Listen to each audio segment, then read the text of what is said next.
अच्छा डॉक्टर साहब, come I am not talking about makeup to you, मैं makeup के बारे में आपसे बात नहीं कर रहा हूँ, बट वो टॉकिंग अबाउट गैस्ट्रो के प्रॉब्लम्स जो होते हैं आजकल, टाइफाइड जो है वो बहुत ज़्यादा हो रहा है। क्या टाइफाइड ख़तरनाक हो सकता है? बिल्कुल जी, टाइफाइड इटसेल्फ एक ऐसी, मैंने भी जैसे कहा था कि रेजिस्टेंट हुआ है टाइफाइड। रेजिस्टेंस से मतलब ये है कि दवाओं का इफेक्ट कम हुआ है और उसकी अपनी कॉम्प्लिकेशंस है। बाज़ औक़ात उसकी वजह से आंतों में सुराख तक हो जाता है टाइफाइड। आँखों में?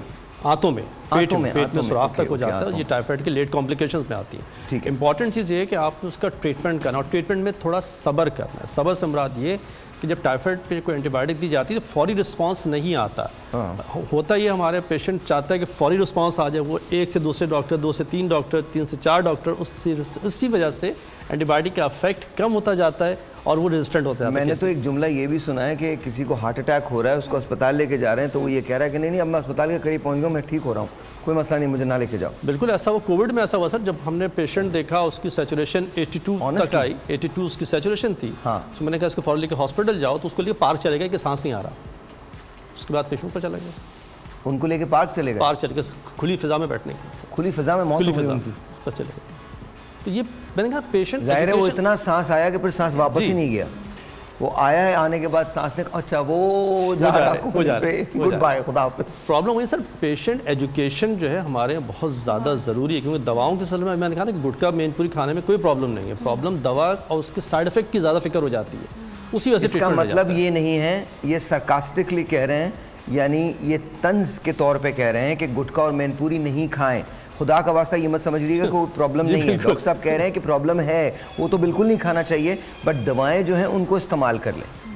जी, अब इसी वजह से देखिए शुगर के मरीज़ एंड स्टेज में पहुंच के जो कॉम्प्लिकेशन का शिकार होते हैं वो इसीलिए हो रहे हैं कि अच्छा डॉक्टर साहब, एक चीज़ मैं आपसे पूछना चाहता हूँ, मुझे बताइए शुगर के बारे में अक्सर लोग ये कहते हैं कि जी इंसुलिन नहीं लगानी चाहिए। हमारे यहाँ इंसुलिन जो लगाना शुरू करता है उसको कहते हैं मौत है, जबकि अमेरिका के अंदर इंसुलिन पहले लगवाते हैं, वो अर्ली स्टार्ट करते हैं इंसुलिन। हमारे यहाँ ये कॉन्सेप्ट क्या है कि इंसुलिन लगा ली तो वो अब तो बस आखिरी स्टेज है। बिल्कुल, ये हमारे देखें ना, हमारे वही था कि एजुकेशन नहीं, हम हर चीज़ में, हम सांस का बरसों से हम इन्हेलर इस्तेमाल नहीं करने देते कि नहीं इन्हेलर इस्तेमाल नहीं करना तो आदत पड़ जाएगी।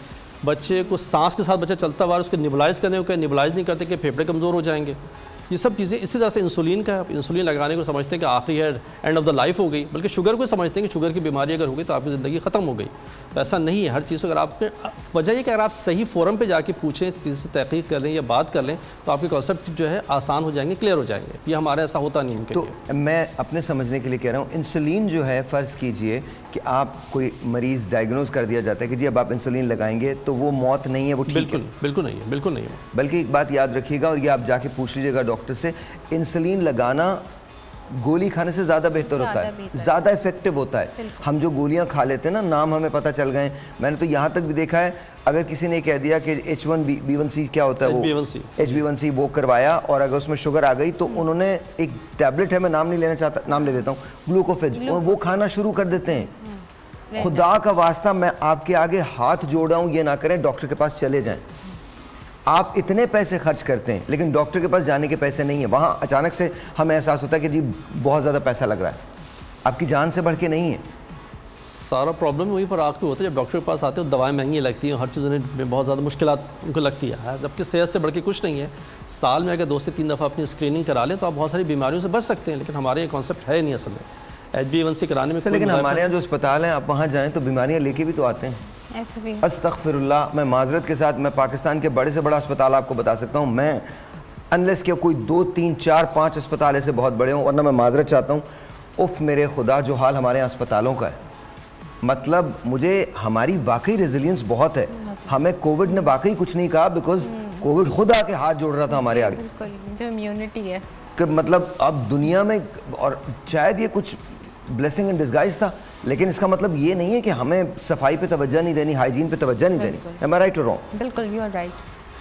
अच्छा, एक स्ट्रेस इंड्यूस जो हमारे यहाँ है, ये डायबिटीज़ जो कॉमन है ना, मेन इसकी वजह स्ट्रेस भी बहुत ज़्यादा है। बिल्कुल है, हमारा लाइफ स्टाइल अगर हम थोड़ा बेटर करें तो आई थिंक हम डायबिटीज़ को प्रिवेंट कर सकते हैं। बिल्कुल कर सकते हैं, ये हमारे अपने हाथ में, लेकिन हम उस चीज़ को पता है तवज्जो नहीं है उस पर ना। जी, खाना वही बाहर खाना है, सोना देर से सोना है, लाइफस्टाइल इज़ वेरी, एक्सरसाइज करनी नहीं है, तो सब चीज़ें मिलकर प्रॉब्लम करती हैं डायबिटीज़। अच्छा, हमारे दोस्त हैं, वो भी उन्होंने हिकमत का भी कोर्स किया, आप सर्टिफाइड हकीम भी हैं। बिल्कुल, फादले तिब्बो जराहत, बात वही मैं तिब्बो जराहत, हाँ तिब्बो जराहत, अब जर्राह भी हैं। ये हमारे माइनर सर्जरी कहा जाता है। ठीक है, फादिल वो इत्तेफाक मुझे जाता है। हाँ, तो इसमें वही मैं बात कर रहा था आपसे कि स्ट्रेस जो है ना, वो स्ट्रेस हार्मोन रिलीज होने की वजह से तमाम जो आपकी हार्मोन है वो डिस्टर्ब हो जाते हैं बहुत ज़्यादा। तो अगर वो लोग जो आपको देख रहे हैं, क्या तिब में कोई ऐसी चीज़ है जिसके साइड इफ़ेक्ट्स ना हो और शुगर बेहतर हो जाए?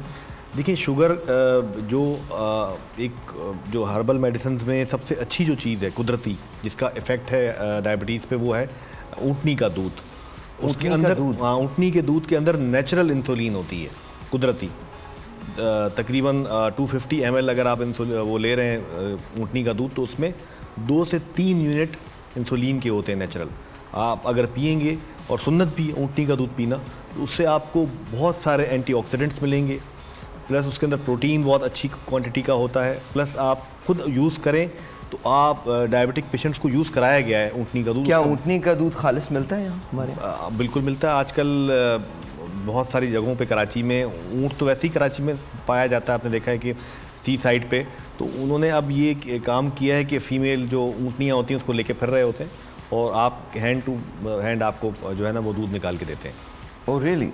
बिल्कुल। ओके, दैट्स लेकिन फिर भी मैं कहूँगा कि रिसर्च ज़रूर कीजिए, अपने डॉक्टर से ज़रूर मशवरा कीजिए। डॉक्टर से पहले मशवरा और ये सप्लीमेंटल तो हो सकता है, सपोर्ट तो हो सकती है, लेकिन ये इलाज नहीं है। इलाज नहीं, बिल्कुल इलाज नहीं है। प्लीज़ अंडरस्टैंड करें कि जो हकीम साहब बता रहे हैं, ये आपको इलाज नहीं बता रहे हैं, ये आपको ये कह रहे हैं ये सपोर्ट है, सपोर्ट है, दैट्स अबाउट इट। लेकिन क्योंकि आपको तो मॉनिटर करनी होती है ना डायबिटीज़, बिल्कुल सही। एम आई राइट और रॉन्ग? सॉरी, मैं सही हूँ या गलत हूँ? सही कह रहे हैं।